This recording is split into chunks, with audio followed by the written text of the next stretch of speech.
ఈ పార్టీ తెలంగాణ గడ్డ మీద పెట్టింది కనుక తెలంగాణ ప్రజలకు సేవ చేయడానికి నా జీవితాన్ని అంకితం చేస్తాను.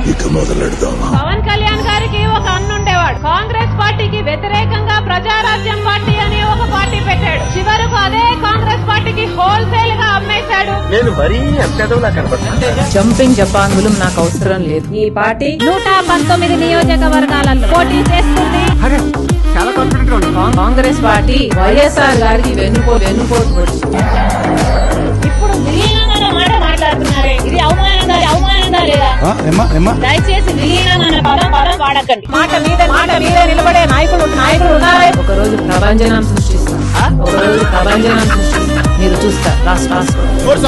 రాసుకోరా ఇలా నాడు ముచ్చలు త్వరలో మంచి బుక్ అయిందా కట్ చేస్తే వైఎస్ఆర్ తెలంగాణ పార్టీని కాంగ్రెస్ పార్టీలో విలీనం చేస్తున్నందుకు నేను సంతోషిస్తున్నాను.